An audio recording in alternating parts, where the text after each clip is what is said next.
Let's talk to former Jewish Chronicle editor and now big columnist at the Telegraph, journalist, writer, author, Jake Wallace-Simons. Welcome, Jake. Good evening. Hi. Yeah, deal with that first of all. I mean, I know it's an issue that crops up all the time, but it still confuses me. On October the 7th, the worst atrocity against the Jews that since the Holocaust unfolds in all its horror.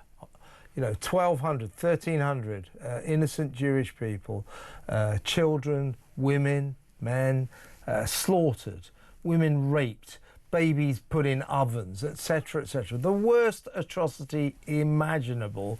And in this country, that has led to this onslaught of anti-Semitism. Why? Very good question. I think part of the answer might be that one of the features of anti-Semitism is that it replaces the actual human beings who are Jewish with a sort of cartoon symbol of what Jews might stand for. And what they stand for is always a sinister manipulation of world affairs, rich, sort of controlling the money markets, controlling governments, controlling the media from behind the scenes, and generally corrupting society and bringing all goodness and happiness down. That's what the anti-Semite projects into the image of the Jew. And if you've been labouring under that level of hatred in your unconscious, perhaps, over year after year after year, then when actual horrible terror violence erupts against real-life people, men, women, children, families going about their business in Israel, what you see is not the actual suffering. You've got no empathy for that. You just see the sinister image of the Jew getting their comeuppance. In fact, one of the incidents cited in that report in the NHS was that a GP in 2024 described October the 7th as a welcome punch on the nose. And that's exactly what I'm talking about. He would have looked at the footage, for example, of that poor girl, the German-Israeli girl, Shani Luke, whose half-naked dead body was carted through Gaza on the back of a pickup truck, spat on, beaten, cheered at, jeered by the crowds. And rather than seeing the actual horror of it, a human being being treated in that way, he saw a punch on the nose for the Israelis and one in the eye for the Jews. And that sums it up, I think. I think it does. I was telling Jonathan Sacerdoti the other day that I was sitting in an outdoor restaurant in Primrose Hill, you know, full of nice, bien pensant, middle-class, well-to-do people. And this guy walks past and he's got a T-shirt on and it just says, F Israel. And he's just walking down this street. And people are actually sort of not. I mean, what is going on, Jay? What is that about? You know, you can't say that Jews are responsible for manipulating the world into war, but you can say that they're committing a genocide, which is equally a lie. And it's these sorts of acceptable codes that are now, it's now the newest form of the oldest hatred. It's back again with different language. Anti-Semitism is a shape-shifting virus. It always changes the language it uses so that the same hatred can pass undetected and everyone accepts it. That's what anti-Semitism is like, and that's what we're seeing again today. Yeah, I mean, I grow tired of, you know, I know quite a few, I'm from North London, and quite a few people just said to me, you know, it's not Jews I'm against, it's Israel I worry about. And that has become a sort of coded cliche for me. I mean, I know quite a lot of Jewish people, and they always say, anybody says to me that it's not Jewish people they have a problem, it's Israel they have a problem, they say, well, I view that person as anti-Semitic. That's unfair possibly to some people, but you know what I'm saying. It is this handy excuse from otherwise liberal people to explain their dislike of Jewish people. It's really weird.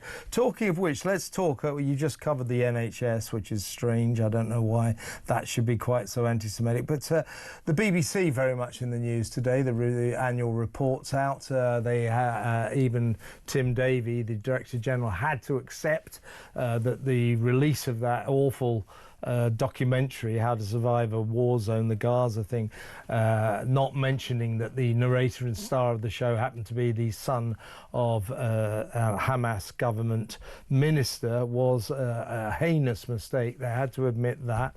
But what they won't admit, Tim Davie gets very bristled about this. If you say, well, you know, is there just maybe a suspicion that your newsroom, you know, at the Beeb, at Broadcasting House, might be just sort of a bit anti-Semitic, certainly rather anti-Israel. They get really up, like, no, it's not true. But it is, isn't it? They can't see it.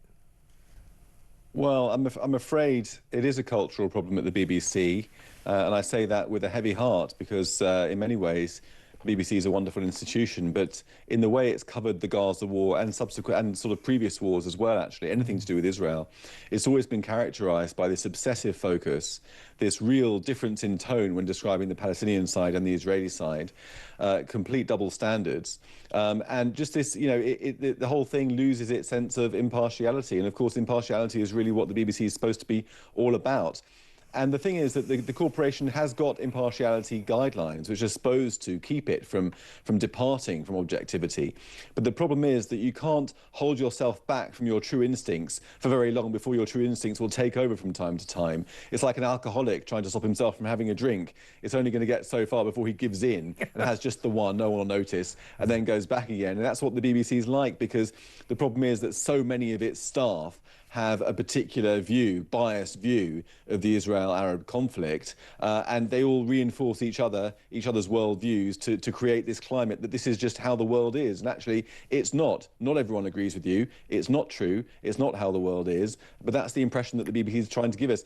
And the other thing is that I think the BBC, I don't know if you'll agree with this, Kevin, but over recent years has started to see itself, its job not as reporting the facts, but as interpreting the facts for us, to prevent people from developing an illiberal view of the world, to encourage us to see things the way the BBC sees things.